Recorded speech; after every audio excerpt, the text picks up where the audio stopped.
Let's get started, folks. It's 6 o'clock. Not well. Drop table. Oh, sorry. Got the wrong one for you. But you've got still some in here. Oh, here it is. Right at the bottom. Okay. We're running just a little bit behind, but we're almost ready to start.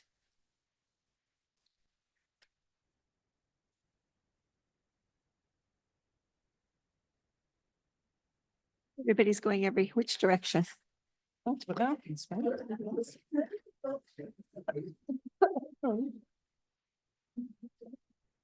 Okay, we're going to call this meeting to order.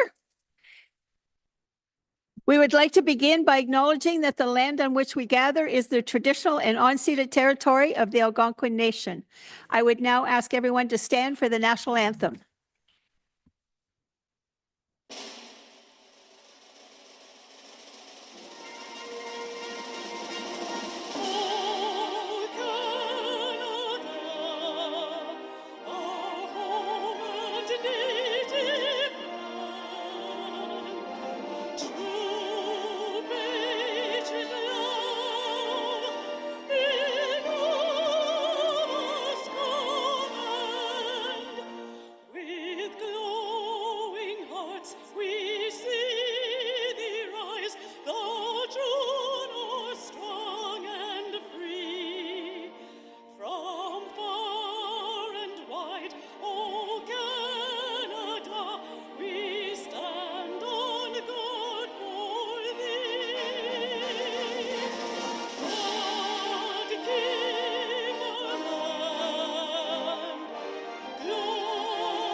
Thank you.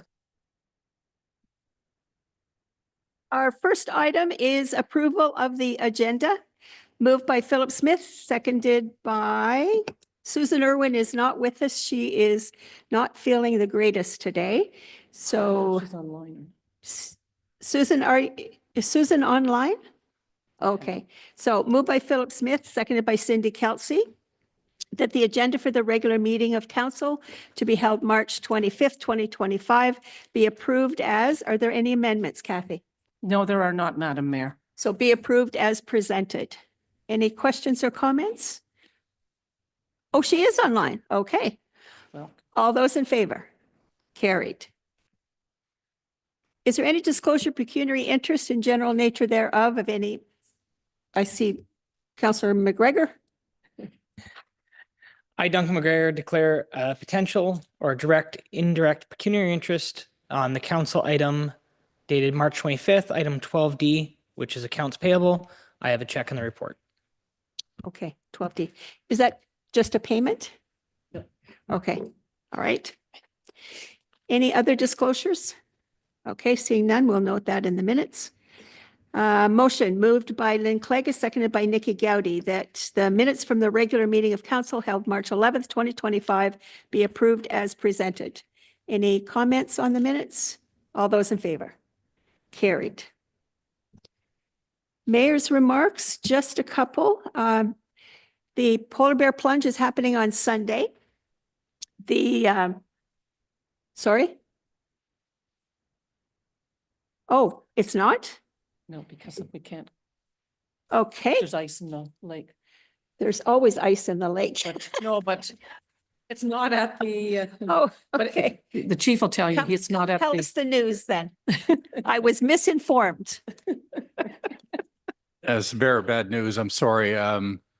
Given the weather conditions we're experiencing right now, nothing is thawing out. We were on a good roll there for the warm weather, but the ice is too thick for us to break it. We can't bring any equipment over the beach to break it up. So we're going to have to wait till the weather is better. And I guess Linda will put out a notice to everybody So Okay. Sue was in sick anyway, so Oh, it's She all was gonna because go of in the- Susan being ill that we're not Right. going to do this. That's part of Okay.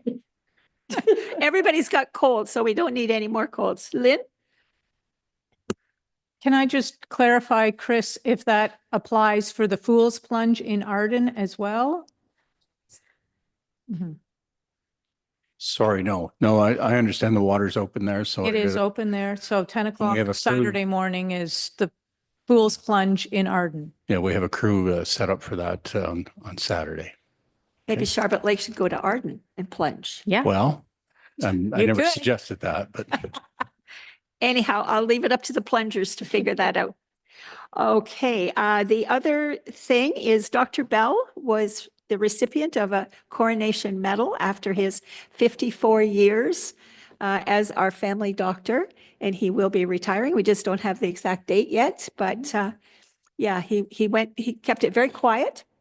Went to Carleton Place with Sandy and Wayne Mose and got his medal. And there was a beautiful picture of him that was shared on Facebook. And I'm sure that Jeff will have something in the Frontenac news. And the other news is there was a breakfast fundraiser at the Free Methodist Church at White Lake for Parham Fair. And they raised $5,600 and some dollars. So kudos to all those folks. And apparently the breakfast was excellent. Right, Brent, you were there. And that's all I have. Does anybody else have anything to add? Nikki? Thank you, Madam Mayor. I just wanted to, I didn't have the date at the last council meeting, but District 4 will be having a children's Easter party on Saturday, April the 12th at the Piccadilly Hall from 10 to 12. Lots of activities planned there. And I've arranged a Touch a Truck event. So Central Frontenac is going to have a Touch a Truck event on April the 30th at the Parham Fairgrounds from 5 to 7:30. Public Works, Fire, OPP, paramedics, LD Power Sports, Hardington Farm Equipment are all going to have stuff on display that children can come and touch and climb over and enjoy themselves. We're going to have youth and early on there with children's games. And there's a barbecue, and we're going to accept donations to the food bank. Okay, good stuff. All right. Anybody have anything else? We have a helicopter dropping Easter eggs on some April date. April 19th, Saturday at 10 a.m. helicopter. We're up to 4,000 eggs now because the views on Facebook have exceeded 25,000. So Wow. Gee. Lynn? The Kennebec Rec Committee is doing a children's Easter party on Saturday, April 12th from 11 until 1 p.m. And there'll be the Easter Bunny there for photos and an egg hunt and crafts and games and a lunch. Excellent. Lots of stuff going on. All right, we're going to move on now, unless somebody has something else. Delegations and presentations. And our delegation tonight is Tyler Lalonde, sorry. And he is our administrative coordinator of the Frontenac Municipal Service Corporation that I happen to be the president of. Tyler, come on up. Tyler's the one that keeps us on the straight and narrow. And with him is Justin Bromberg, who is our new CEO for the Municipal Service Corporation. And Kevin Farrell is sitting at the back, and he's the CAO of the county. And these folks are going to tell us what the Municipal Service Corporation is all about. Welcome. Just push that button. There we go. There we go. Perfect. Well, thank you. For you, Mayor and members of council, thank you for the opportunity to present today. My name is Tyler Lalonde, and I'm the administrative coordinator here with Frontenac Municipal Services, and I'm joined by the Chief Executive Officer, Justin Bromberg here. Today, I'm just here to provide an update on the corporation, providing a bit of a background just on the Municipal Service Corporation, as well as just communal services in general. And then just updating you on recent activities, as well as some future plans. This will also be an opportunity for council to ask any questions as well at the end. So next slide. So to dive right in, to provide a bit of a background. So Frontenac Municipal Services, or Frontenac Municipal Service Corporation is our full name, is a municipal service corporation where its shares are owned by the municipality. And more specifically for Frontenac, there's the 4 townships and the county of Frontenac. Frontenac Municipal Services was incorporated in November of 2023 to oversee the implementation and operation of communal services here in Frontenac. It's currently managed by a board of directors with Mayor Francis Smith as our president and Warden Jerry Litchie as our vice president. We also have an established technical support committee that meets monthly at this time. That includes experts with backgrounds in engineering, public works, and municipal management. And they are there to provide advice and support for implementing these systems.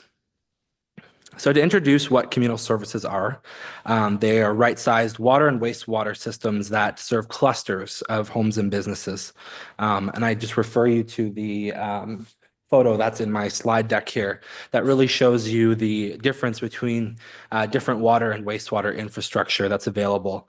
So you can see the bottom left where you have your conventional municipal system where you would traditionally see that in a large urban area where you have that centralized hub that serves a large geographic area.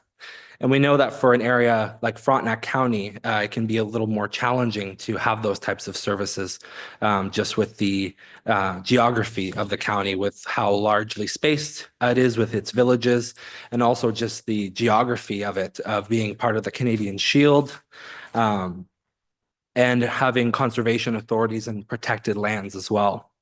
So simply not feasible. And then you have at the top near the lake your private on-site systems, which is what you would traditionally see here in rural municipalities where you have your traditional well and septic in the ground. And these do work very well, but there are limitations to development with these, looking at density of development and then also types of development, especially looking at commercial and business opportunities. It can be challenging for businesses to operate with a well and a septic tank. And then there's the communal system. So as I said, that this is a cluster approach. And it's very advanced technology where you can have a box that looks almost like a shipping container. And it bridges that gap between the conventional municipal system and that private system. Also providing a scalable approach to development where you can have anywhere from 6 homes to 600 homes with these types of boxes. And for rural municipalities like Frontenac, being able to utilize communal services provides opportunities for new types of development that would not be feasible with current water and wastewater infrastructure. Communal services enables new development on smaller lot sizes that better fit into the existing fabric of Frontenac's villages and hamlets. And then moving along to the next slide. So now that I've introduced communal services, I would like to introduce you to who we are as Frontenac Municipal Services. So at Frontenac Municipal Services, we are here pioneering sustainable growth for Frontenac County. Our vision is to preserve our heritage while embracing the future and ensuring that our rural communities thrive over the next 100 years. We make rural community development more affordable, efficient, and sustainable by utilizing communal services. And this allows for new development on smaller lot sizes, as I've mentioned, and they seamlessly integrate into the existing fabric of Frontenac's villages and hamlets, championing environmental stewardship, and then also strengthening the fabric of our communities. Our mission is to empower rural communities by promoting development that increases population density, driving vitality, and enhancing community infrastructure. This approach makes our communities stronger and more resilient. And then moving along to development opportunities. So there's currently 3 potential opportunities in the county that could be utilized using communal services, with the Verona project expected to break ground in the next few years in South Frontenac. And then right here in Charbot Lake, the old Charbot Lake school site, and then also on Wolf Island, the extension of the Main Street. And I guess the key piece with these in utilizing communal services is that density of development where you can go from building a handful of homes to a much larger amount, and also being able to incorporate those business and commercial opportunities as well. So as I've mentioned, we've been incorporated since November of 2023. And so we've been working through the last year on various initiatives. If you go to the next slide, thank you. So we've passed 2 bylaws so far with voting shares of the corporation, as well as an asset transfer policy. As well, in July of last year, we signed a memorandum of understanding with the Eastern Ontario Regional Network. And they've been able to secure funding through the Canada Mortgage Housing Corporation and Rural Impact Canada in providing a regional approach to the work that we're doing here in Frontenac.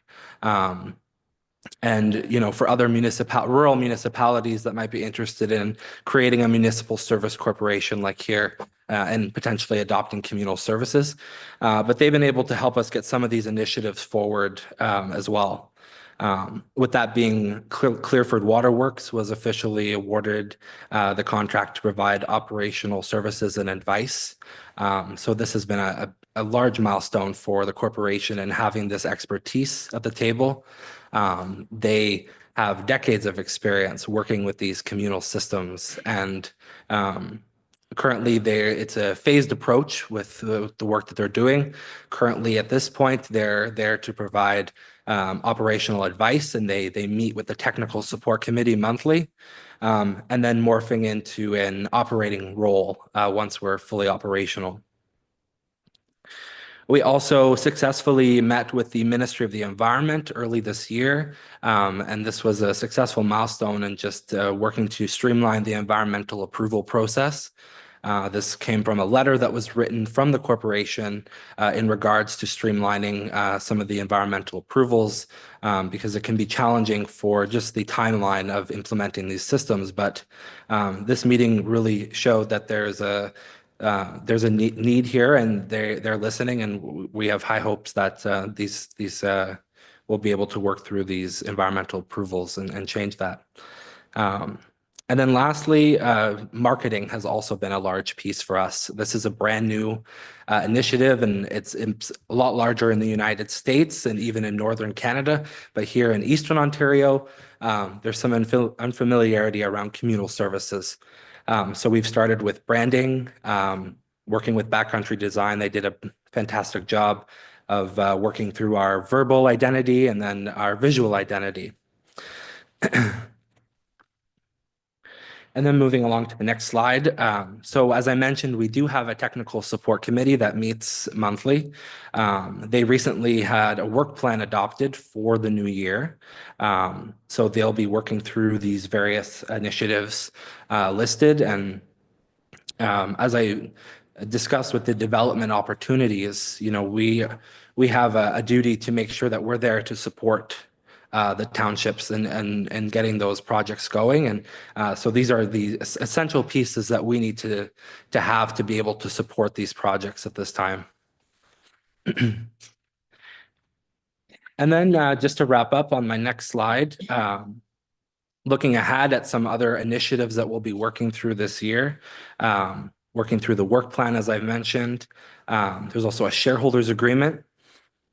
We've worked through this piece throughout last year. So this will be brought to the board for approval, but just for your attention, council, that this will be brought to each council for approval and discussion. So just note that in the coming months that will be on an agenda. And then marketing is another big piece, as I mentioned. We just wrapped up the brand identity, and still awareness is needed on this. So a website is the next big piece. So we've awarded that contract, and we're starting in the initial phases of that right now. And we hope in the next 8 weeks, we should have a website, and of course, then building ourselves on social media and getting that presence out there will really be a hub for the community to learn more about communal services, government officials, and even developers.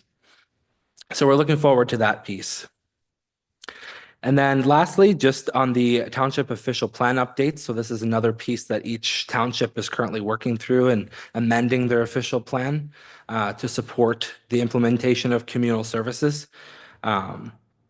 So we are here to support through that. And I know there's different pieces to amending that plan and those information sessions. And I just think that that's a very valuable piece in having the community input on this. You know, where you want to see communal, how much communal do you want to see? And really just seeing where you want communal to fit into your fabric here in Central Frontenac. So we look forward to that. And I thank you very much for the opportunity to speak today, and I'm more than happy to answer any of your questions. Thank you. Thank you, Tyler. Questions or comments? Certainly, I've learned lots being at that table and sitting in with the technical committee. Now we just need the developers to be knocking at the door, and then we'll really know how these systems work, and any of the questions that we haven't asked ourselves, we will be asking. Hmm. Lynn? Thank you so much. So at this point, you're saying that the three main projects you're working on is Verona, Sharbot Lake, and Wolf Island, but you are hopeful that once these ones get up and running, that there will be opportunity to do it in other areas as well, or are any of the other areas populated enough to warrant bringing this to them? Yeah, thank you. Through you, Mayor.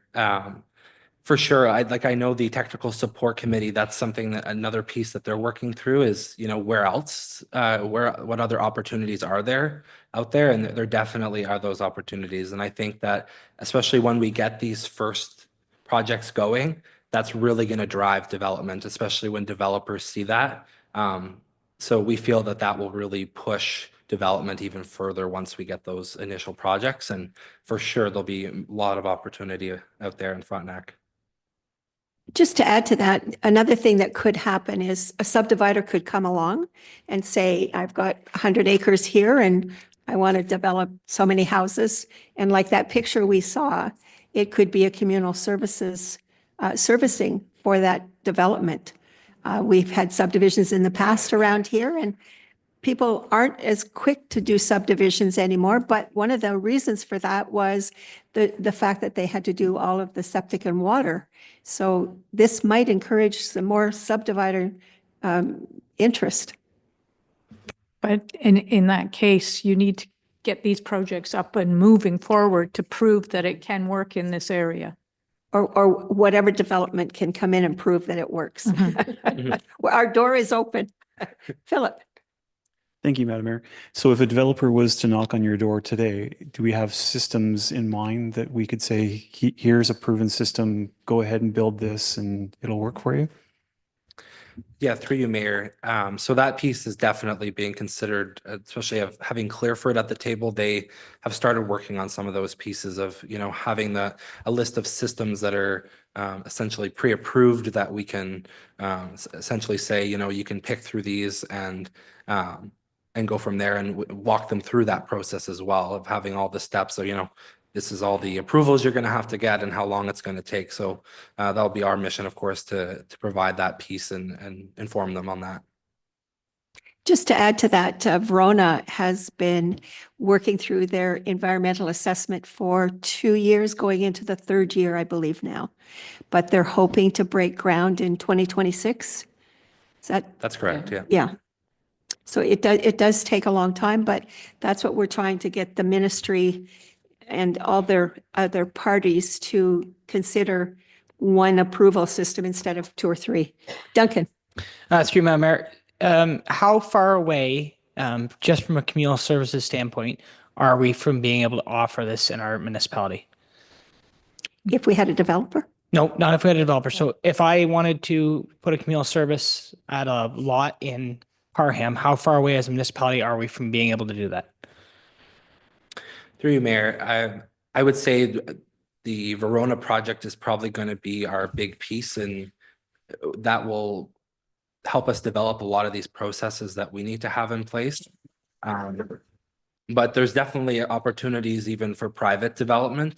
If a business wants to look into having a communal system, you know, that's definitely something that we can look into. But for sure, with Verona breaking ground by 2026, then that will really, I think, shape a lot of future development opportunities from there. Justin. Let's pull that right over. Look at that. Thank you. And through you, Madam Mayor, and just addressing all of council here, I should preface by noting that I've been on board with the Frontenac Municipal Services for a week. It is truly a pleasure and an honor to be here. I look forward to working with Tyler and Kevin and the board on advancing some of this work. So this is really my first public appearance, as we might say.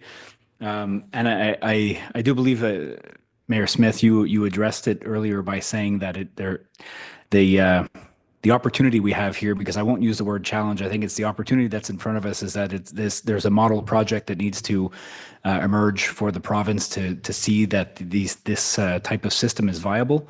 As you'd mentioned, Mayor, there is a lot of processes and approval processes that currently have to be gone through. And this is a relatively new model from the province of Ontario's perspective. So there is going to be a lot of and part of our role will be a lot of that educational piece about why these systems are superior, and perhaps looking at ways that we can work with the province of Ontario to speed up those approval processes, because as we're all aware, they have a very ambitious housing development target to build 1.5 million homes in the next 10 years. Or rather that clock we might be looking at 8 years by now, of course, with a renewed government mandate. And so I think we may be at a very pivotal moment where we can work closely with the province to demonstrate how effective these types of systems are. And I think once that hurdle is cleared, we may see these types of projects emerge much more rapidly. And the hope is that it's no longer a 2 or 3 year approval process, but get somewhere within perhaps a 1 year time frame, and that will encourage the developers to come knocking and look to build more projects. And Frontenac County will be a pioneer. So developers will be looking at this county hopefully as the place to come and develop housing. Thank you. Okay. Any other questions or comments? Seeing none, thank you very much. And I have a motion. And that is moved by Cindy Kelsey, seconded by Duncan McGregor, that council received the Frontenac Municipal Service Corporation update from Tyler Lalonde, Administrative Coordinator, for information. All those in favor? Carried. Thank you very much. We'll see you at a meeting soon. Next, we have Brent Cameron, who's going to talk to us about the draft Safe Yards bylaw. It's just information. Welcome, Brent.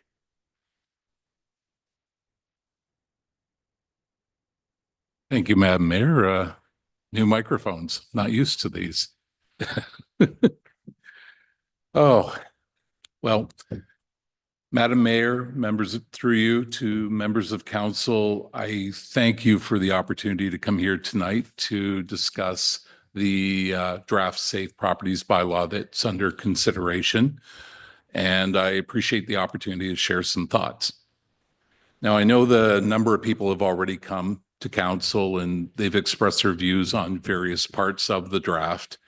And I'm not going to get into that because I think that they've covered their issues, their concerns very well. What I wanted to do was talk about a broader view, and that is what I would consider the subjective nature of a lot of the clauses in the draft. And when I say subjective, I mean areas where it's really a judgment call. And those are things that I think are a particular concern. And I bring this up because I think that there is a way in which to address this in an effective manner, which doesn't create a situation where staff are put in a very untenable position to have to make judgment calls based on changing circumstances, situations where possibly two different ratepayers are treated in a somewhat different manner based on the same conditions of the fine or whatever it might be. One of the things I would want to maybe suggest is consideration of what I would call a committee of review. And it would be a committee probably not unlike what you just had earlier before council with the Committee of Adjustment. So you act as a bit of a quasi-tribunal. If, for example, you're in the city of Kingston and you get a parking fine, there is an opportunity to fight the ticket. You can come up and you can plead your case. Now, that's not a guarantee that the ticket's going to be dismissed. It could easily be upheld because the evidence says you were in infraction. But you do have the opportunity of a right of redress. And I would suggest that possibly having a committee of review where you could have a mixture of members of council, members from the community, provided there's no conflict of interest of anything that's going on. You could have people come forward saying, I don't feel that I was dealt with adequately in this matter, and I would like to have it appealed. You would hear their case, you would hear the evidence from staff, and you'd be able to make a determination as to whether or not the original fine is upheld, or it's dismissed, or it's somehow mitigated due to extenuating circumstances. The reason I suggest this is because I think it creates a situation where residents know they have a right of redress. They know that it's not some arbitrary decision where they may be treated differently than someone who's a mile down the road. It also is a protection for staff, because if you get situations where there is a different application of the law based on different sets of circumstances, staff expose themselves to the charge that they're treating different people differently. And I think that's unfair to staff. I mean, I think by and large, we're well served by staff who are trying to do a good job under the circumstances. But again, it opens up this possibility where people are going to be accused of not applying the law equally across the board. Also, a committee of review has an opportunity through the gathering of evidence and the taking of minutes to set precedents. So if a person says, you know, I was charged with this particular infraction and I want to fight it, there's a record saying, well, we had a similar case come up and we handled it this way. So the guidance would be to handle it that way. I think what it does is it provides a protection to people to feel like they're not subject to a frivolous use or frivolous complaints. It gives a protection to staff against any sort of allegation that they're not handling things in a professional manner. And I think it puts the power back into council, which is, again, you are the highest elected body in the township. If people feel like they're having their issues concerned, particularly with something that deals with their home, this is the single biggest thing they own in terms of an asset. It's where they live, and it's probably the store of the majority of the value that they have, the assets that they have. So people are very sensitive about that. And I think we can tell by a lot of the delegations that have come previously, the people who have put forward petitions and posted on social media, that it is a lightning rod. So I'm not here to necessarily say you should change any aspect of the bylaw, but maybe put in a committee that can act as an adjudicator in those cases. And with that, I will, if anyone has any questions, I'm happy to. Excellent. Thank you. Duncan. Through Madam Mayor, are you aware of any other municipalities local to us that are doing something similar to this? I'm not aware of any cases at this point, but that doesn't necessarily mean that you can't do it. I mean, there's no rule that says that you're not able to be a trendsetter in this case. We're always trendsetters. Absolutely, absolutely. You know, I do believe that it does take care of an issue. And, you know, for me, it comes down to, do the people in question feel like they're being treated fairly?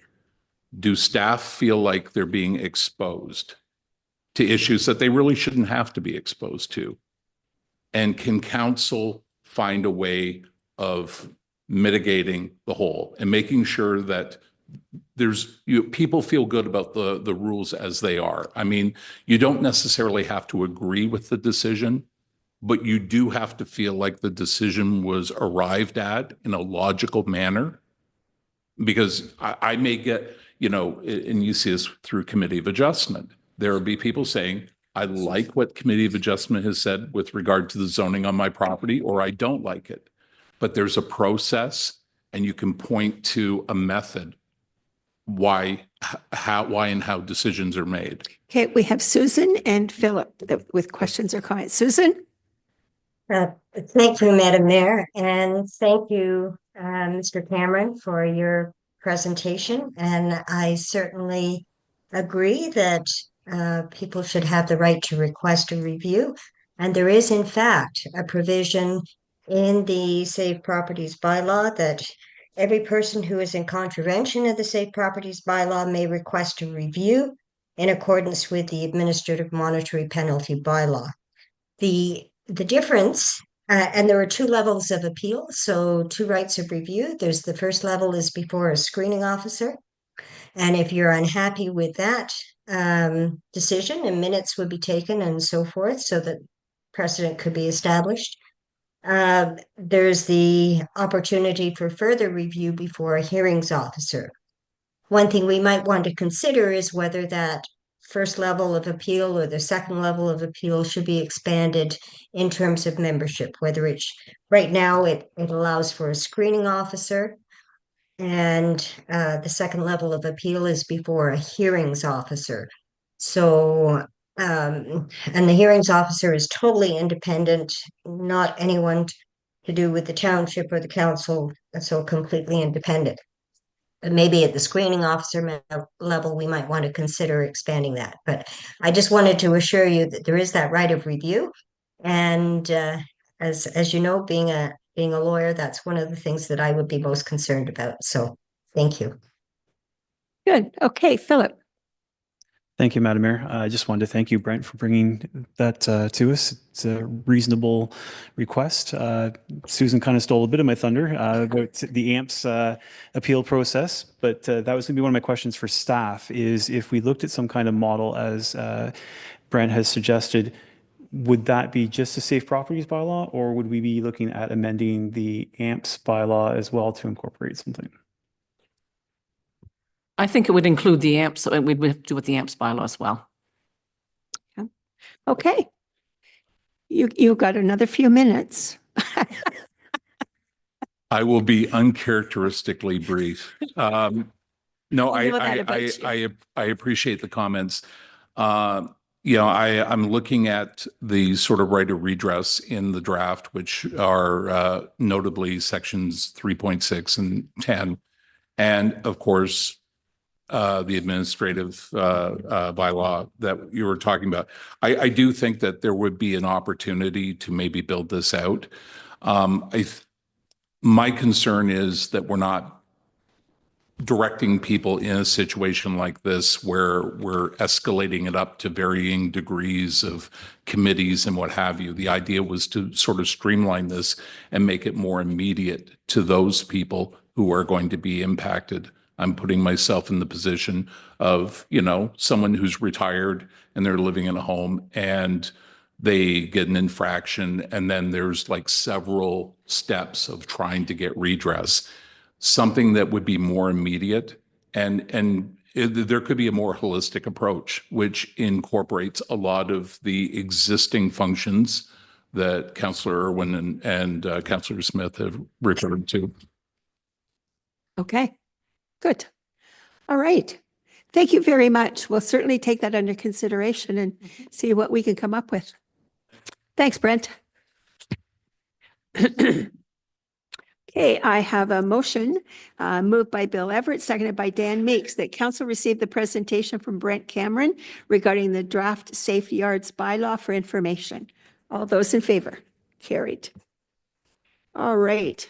We have no public meetings, consent agenda, and we have a motion moved by Philip Smith, seconded by Susan Irwin, that council approve items A through C for information as they're considered routine items.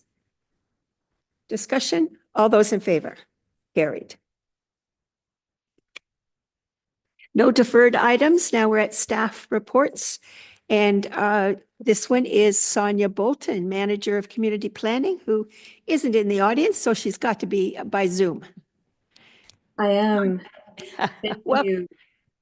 Thank you. Good evening, Madam Mayor, members of council. Thank you for the option of joining virtually this evening. I appreciate that.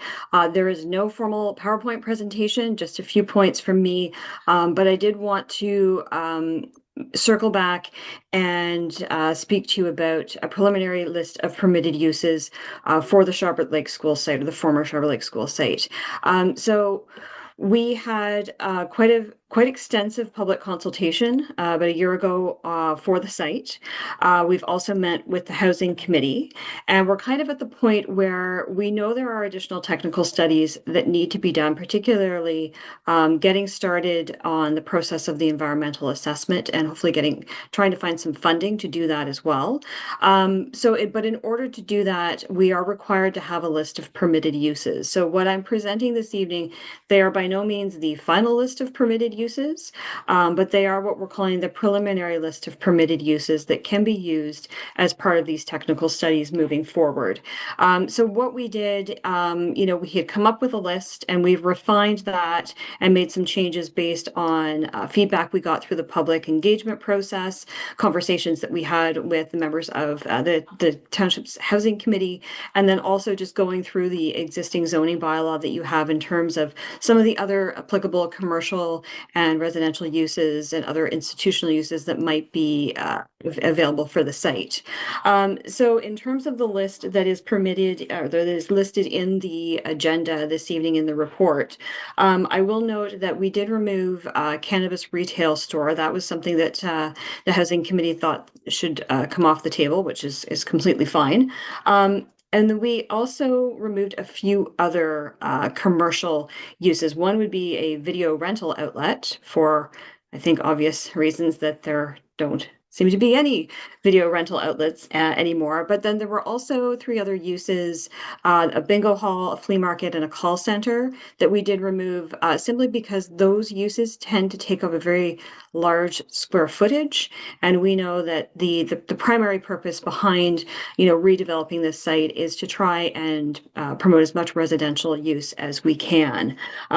We did add a few more institutional or public uses to the list, including a park, a community garden, place of assembly, which was under the commercial list, so we kind of just moved that over, place of worship and public service use, so it sort of broaden out some of the other uses there. And on the commercial side of things, what we added since meeting with the Housing Committee at least was art gallery, day nursery, which is just a daycare, and then studio, which has a pretty broad definition in terms of use for artists and artisans.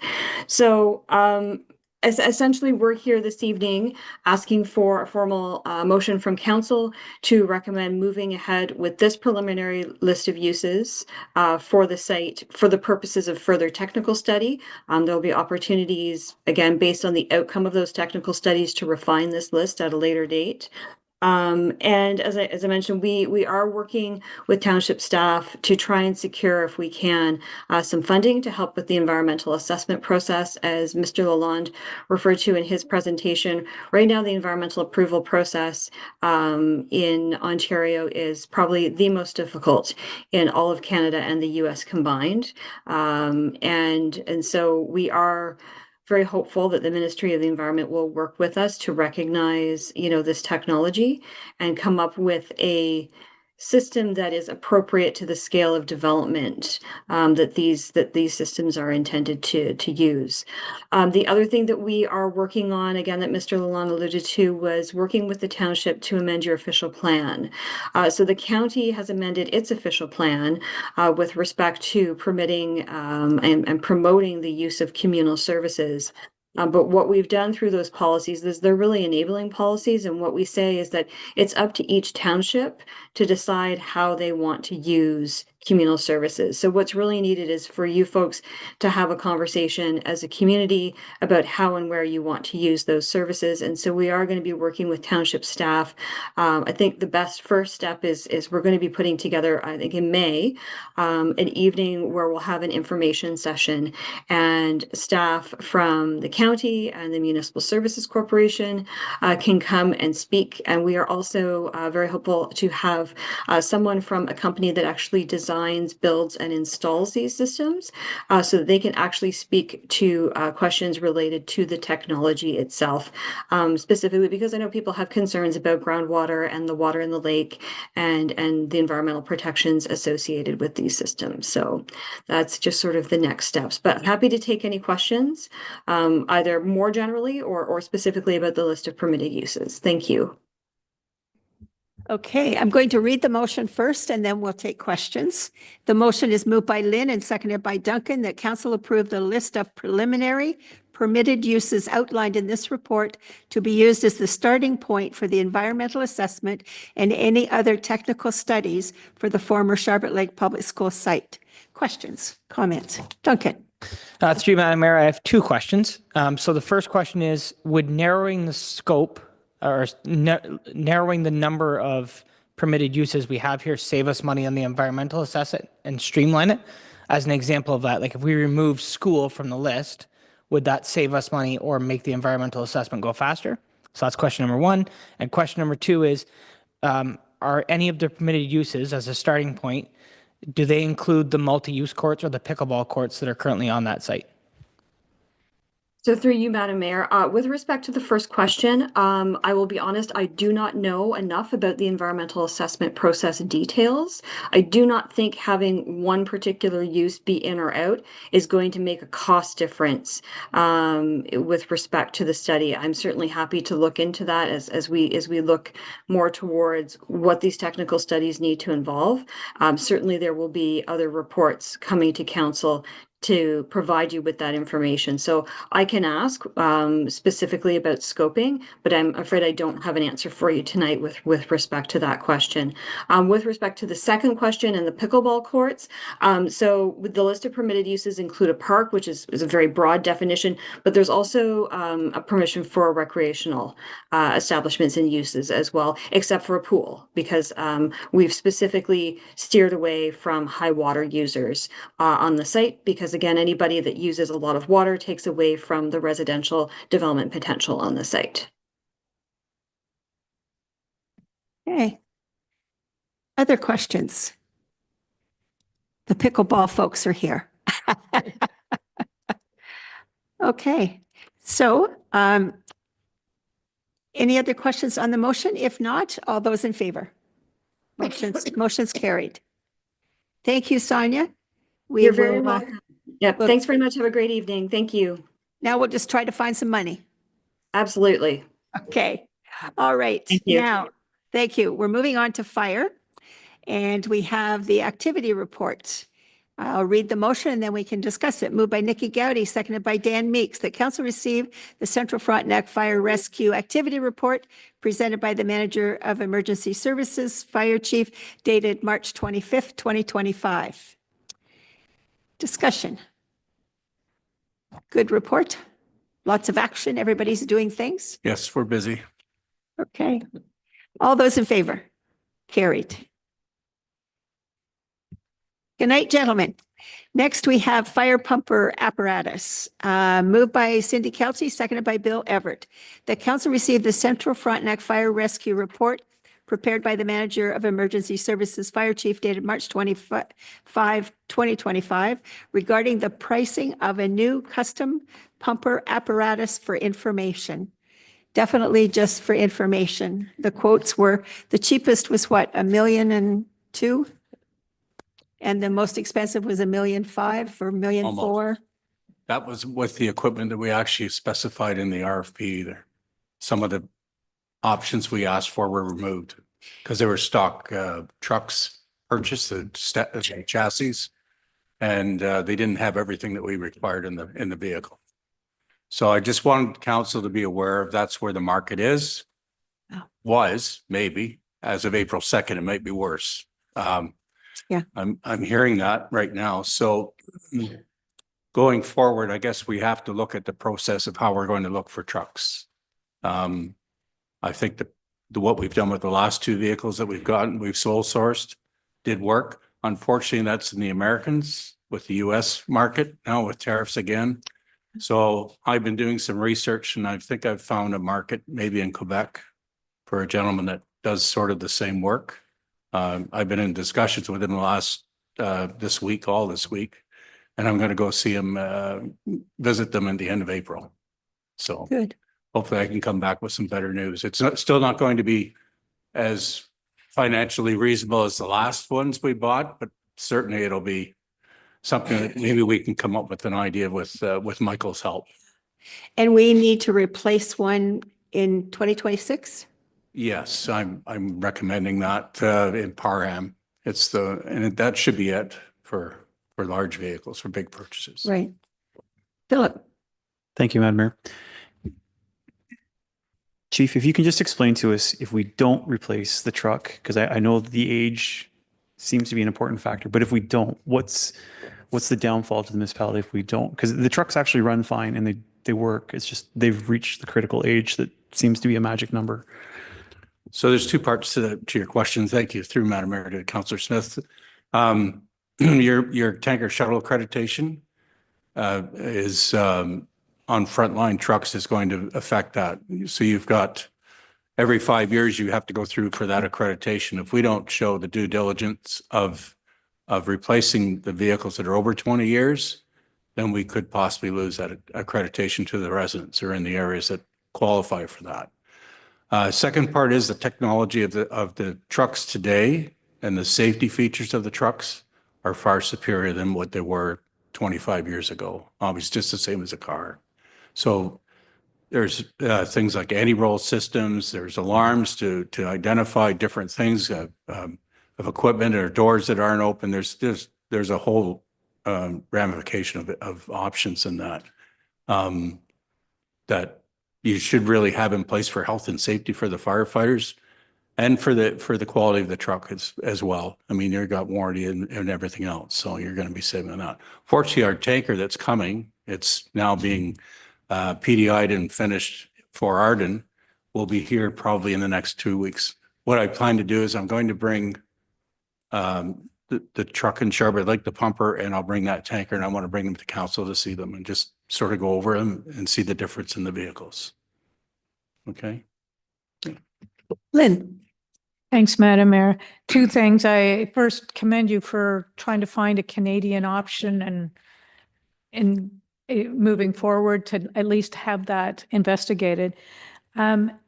Second thing is when it talks about a 640-day delivery, and you're saying that we, in all likelihood, would need one for 2026, is this something we need to be looking at getting ordered, or you need to order it in 2026? Through you, Madam Mayor, to Councillor Clegg. So what I was saying, if we were to buy new, that's your time frame. I mean, you saw one there for 60 days, but that's a 2024 chassis that's there. It's sitting there waiting for a customer to just build the body that goes onto the truck. So if we go through the process that we went with the last two trucks, I would come back to council with a report and saying, here's the vehicle I think that is our best value, and it's available to us now.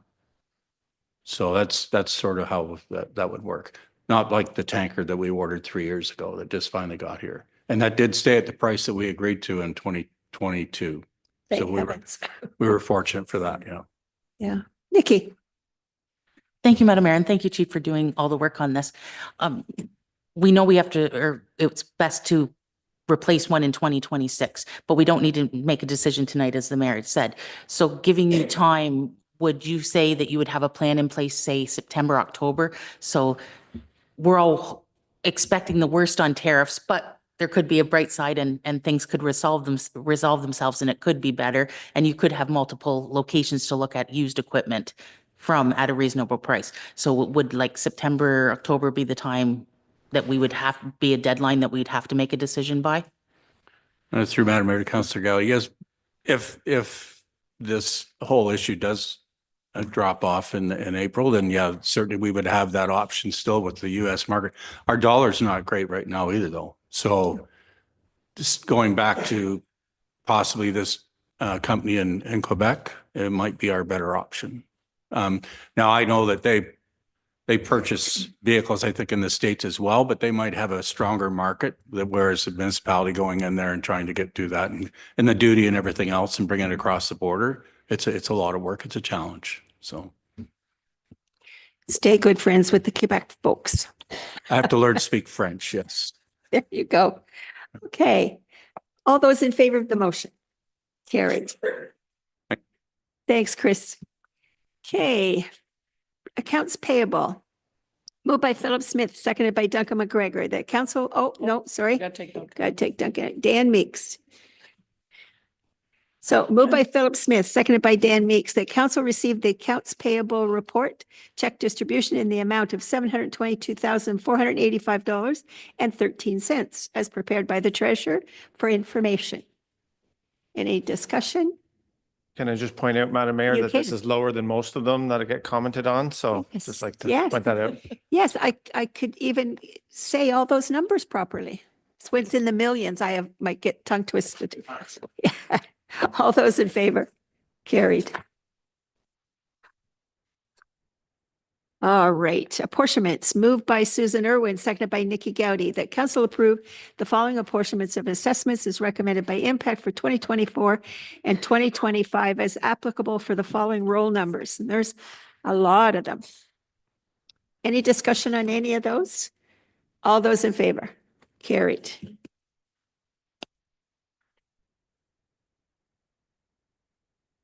Investment report moved by Dan Meek, seconded by Lynn Clegus. Whereas the township investment policy and Ontario Regulation 43897 requires that when the township invests in a security prescribed by the policy and the regulation, the treasurer shall prepare and provide an investment report annually to council. Now therefore be it resolved that council receive the investment report as prepared by the treasurer for information. Good report. Any comments, Michael? Okay, just want to make sure in case council wanted to go first. Obviously, council can see that we cashed out our investments in December in preparation for going to prudent investor. The first two monthly reports would show at least, again, long-term investment. That's what I want to prioritize, keep that in mind. But the first 2 months was almost double of what we had under the legal list. So it's a good move, I think.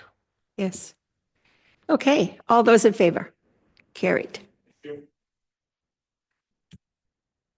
Okay, activity report, moved by Cindy Kelsey, seconded by Bill Everett. The council received the March 25th, 2025 bylaw enforcement and education activity report as presented by the chief administrative officer clerk for information. Discussion. Nikki's here with a cold. All right, all those in favor? Carried.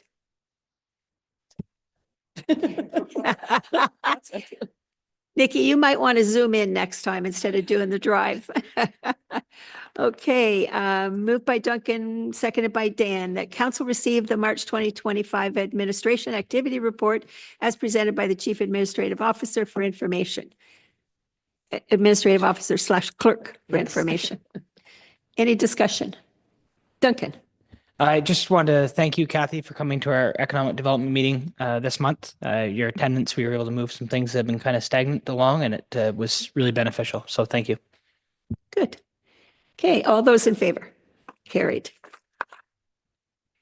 And policy report moved by Philip Smith, seconded by Nikki Gowdy. The council received the bylaw and policy report as presented by the CAO clerk for information. And further, that council complete the priority spreadsheet provided and return to the deputy clerk no later than April 11th, 2025. One thing I wanted to mention that I realized on our list here was the delegation of authority bylaw, which is legislated, and we do not have it. We do have one for when we get into elections. That we have one of those delegation bylaws, but we don't have, and these were as, I think it was the ministry, yes, it was, she was on at the ministry on a secondment, and they were going through all the bylaws and saying that what was legislative and what we did not have, or what needed to be updated. So this is one I'm looking at, and I'm looking at other municipalities, and certainly we'll bring that forth for council as well. The county just did that one. Philip? Do they? Yeah. Thank you, Madam Mayor. In the report, there's a list of future considerations. Yes. I'm just wondering whatever happened, because I know previously we've talked about trailer bylaws, we've talked about refreshment vehicles, and I remember the Public Works Manager previously talking about beaver bylaws as well. So I'm assuming none of them have been worked on then. So if we think they're important, incorporate them into the list you've provided us in? Yes, please. I saw that list someplace. Where did I see that? It's in the Okay. report here. Yeah, it's also, Oh, I see what you're saying. it's in the Okay, report. all right. Okay. Nothing else? All those in favor? Carried. All right, moved by Susan Irwin, seconded by Cindy Kelsey, that council receive the public notice policy report as presented by the CAO clerk for information, and that council authorize staff to update the public notice policy to include public engagement element and ensure alignment with the 2024 strategic plan priority, Healthy Community Development Action 1, establish strategically focused public engagement through communication, and further that council provide the deputy clerk with their priorities and suggestions on what they would like to see in the updated policy by April 4th, 2025. Discussion. Duncan.